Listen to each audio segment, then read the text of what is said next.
Lucas parked his car. He turned off the engine, picked up his bag, locked the door.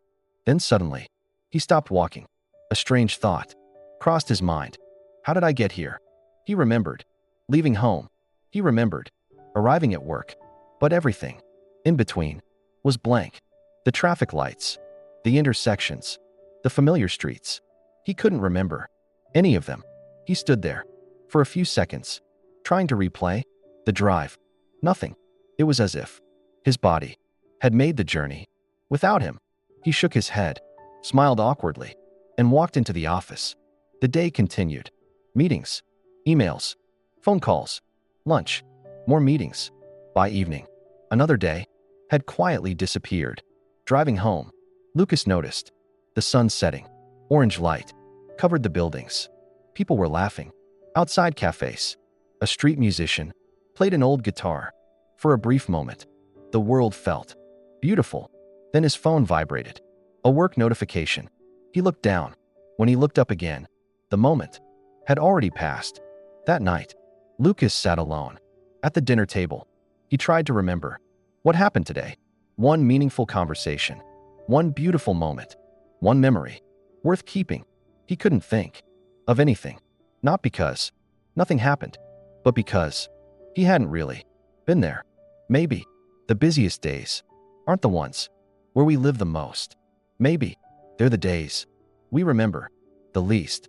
The next morning, Lucas paid attention. For the first time, he made coffee, but before taking the first sip, he realized he couldn't remember making it. He unlocked his phone without thinking. His thumb opened the same apps, news, messages, social media, weather, the exact same order. Every morning, every single day, he paused, not because something was wrong, but because everything felt automatic. On the train to work, he looked around.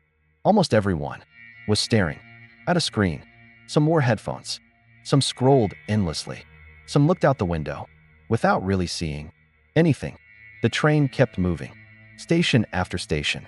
No one noticed the sunrise. Lucas wondered, have I been doing the same thing? That evening, he found an old photograph. It showed him standing on a mountain. Years ago, his face was sunburned. His clothes were covered in dust, but his smile looked alive. He remembered every detail of that day. The cold morning air, the sound of birds, the ache in his legs, the feeling of reaching the top. Funny how the hardest day was easier to remember than yesterday. Why? Because he had been fully present. This is how human behavior quietly adapts. When we repeat the same actions again and again, the brain begins to automate them. It saves energy. It helps us handle routine. In many ways, that's a wonderful thing. Imagine having to relearn how to brush your teeth every morning or how to drive every single day. Autopilot isn't the enemy. It becomes a problem when it starts driving our entire life. This is where overthinking often joins in. Our body stays in the present, but our mind travels somewhere else. Yesterday's mistakes, tomorrow's worries, imaginary conversations, endless possibilities. Little by little, the present moment slips away without noticing. Lucas had spent years living inside his thoughts instead of his life. For the first time, he didn't ask, how can I become more productive? He asked, when was the last time I truly noticed today? Maybe the problem was never that life had become boring. Maybe he had simply stopped paying attention. The next weekend, Lucas made himself one simple promise. For 1 hour, he would leave his phone at home. No music, no podcasts, no notifications, just a walk. At first, it felt uncomfortable. His hand kept reaching for a phone that wasn't there. His mind searched for something to fill the silence. Anything. But after a while, something unexpected began to happen. He heard the wind, not for the first time. For the first time in years, he noticed sunlight shimmering through the leaves. A small bakery had just opened. The smell of fresh bread filled the street. An elderly couple sat outside, sharing one cup of coffee. Neither of them looked at a phone. Neither of them seemed in a hurry. Lucas smiled. It wasn't because life had suddenly become extraordinary.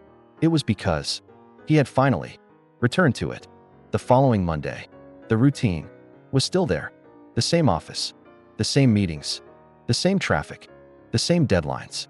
Nothing outside had changed, but something inside had quietly shifted. When the elevator doors opened, Lucas didn't immediately reach for his phone. He looked up. A little boy held his mother's hand and laughed at his own reflection in the mirrored wall. Lucas laughed too, just for a second. It wasn't an important moment. No one else would remember it. But somehow, he knew he would. This is what emotional intelligence often begins with. Not changing your entire life, but noticing the life that's already happening. The present is rarely loud. It doesn't compete with notifications or deadlines or endless thoughts. It waits quietly, patiently, for us to return. Perhaps life doesn't move as quickly as it feels. Perhaps our attention is simply somewhere else. Every day, we're given hundreds of ordinary moments. A warm sunrise, a conversation, the smell of coffee, rain against the window, the sound of birds before the city wakes. None of them ask us to do anything. They only ask to be noticed. Maybe the opposite of living on autopilot isn't living a more exciting life. Maybe it's living the same life with open eyes. Thank you for spending these moments with Psychology Canvas. If today's story resonated with you, subscribe for more journeys into human behavior, emotional intelligence, and overthinking, because every mind has a story, and every story deserves understanding.